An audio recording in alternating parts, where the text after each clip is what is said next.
Hello and welcome to this playthrough of Knights of the Air.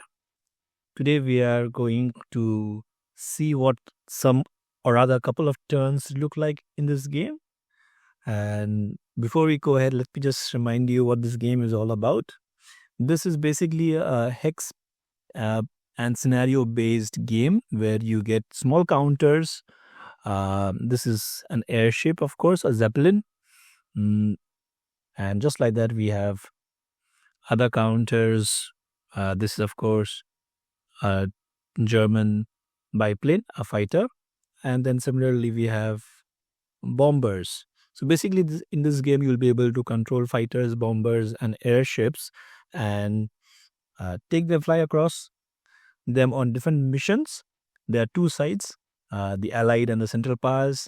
And depending upon different scenarios, they will be either attackers or defenders. And everything you need to play for this game or in this game, you'll get it as part of the PDF or the paperback, which you can get through Amazon, the paperback, and the PDF on Wargame Worlds. And you get everything. The counters that I showed you, the scenario, the map, and the rules, basic, everything is covered. So without further ado, let me just show you what this game looks like. Particularly in this scenario, this is a Zeppelin hunt. So we will have a Zeppelin, and the Zeppelin will be going through this track, and the mission for the Allied powers is to shoot down this particular Zeppelin. Now in this game we have 6 aircrafts, but for to save time, we'll be playing with just 4, 2 on each side.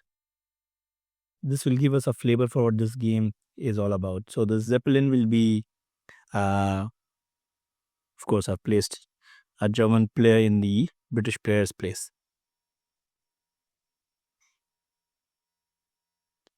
And yeah, let this be the other one. And that's basically it. Of course, these are other markers where you could have put the other aircraft, but we are not going to do that.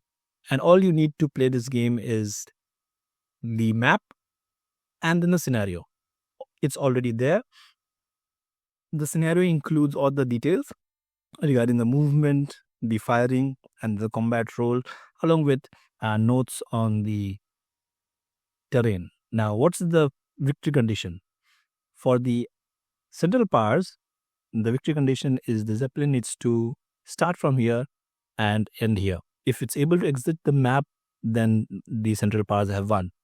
Whereas for the Allied powers, it's quite simple in that way. They have to stop the Zeppelin. They have to shoot down the Zeppelin before the Zeppelin or the airship reaches the exit point. And every aircraft over here has a movement rating. Fighters have a movement rating of 4. Zeppelin has a movement rating of 2. It basically tells us 2 things.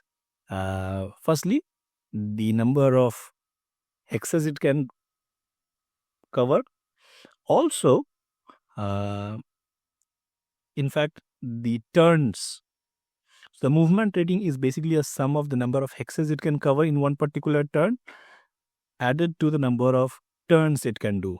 It cannot exceed 4 for fighters and 2 for airships. Now, let's just try this out.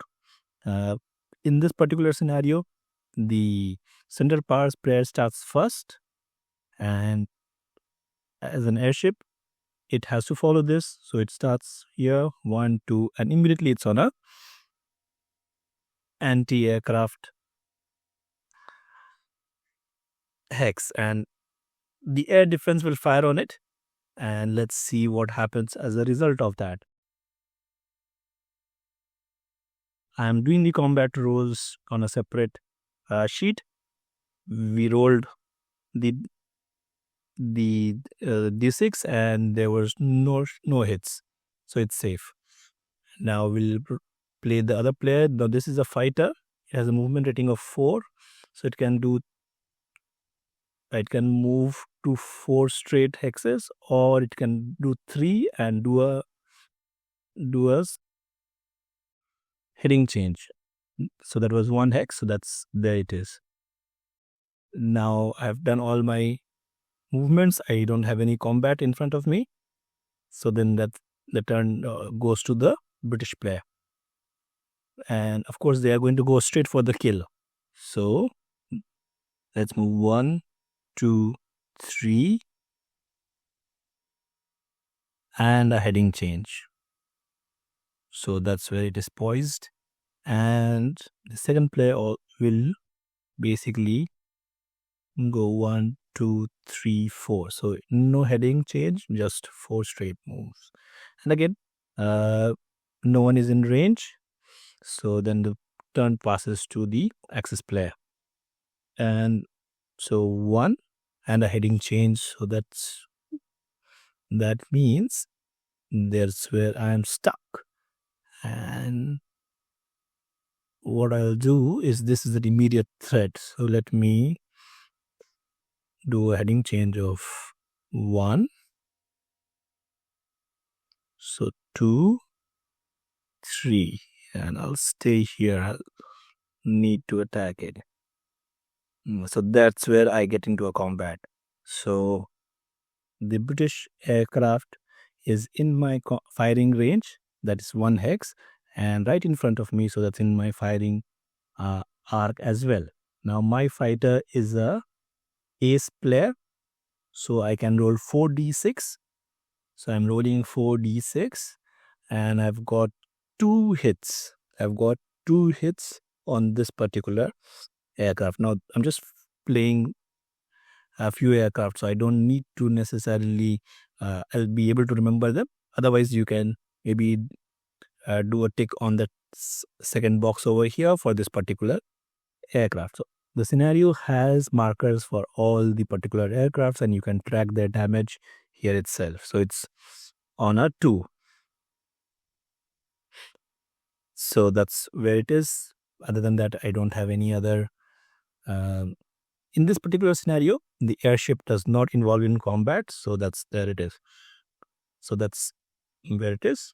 Now, no more combat. So the turn goes to the British, and has already got 2 hits. It should actually be careful, and also it has to move. So that was 1 heading change, 1, 2, and then 3rd heading change, and then the 4th heading change. So that's not the 4th heading change, but the 4th thing it could do. And now it is also in range and in firing arc. So now similarly, what we'll do is we'll get this to move 1, do a heading change 2, then 3 and 4. So it can also attack. So let's do this ace fighter first, 4d6s. And I've got 1 hit. And for the other aircraft, I will just roll 3d6s. And I've got 3 hits. So that's immediately a kill. 3 hits anytime, or cumulative is a shot. So there you have it. A very fast result. The airship, the Zeppelin, is shot down. And that's how it is. It's a very fast, simple introduction to wargaming. You can play it with friends. Just all that you need to do is make printouts, or just have your book flipped open, and everything that you need is there. The counters are there. I've used those same counters to make aircraft stands like this. It's basically just 2D, but not very difficult to do that. You can just play with simple counters like this as well, or fancy ones the way you'd like to do. So that's how it is, and that was a simple playthrough.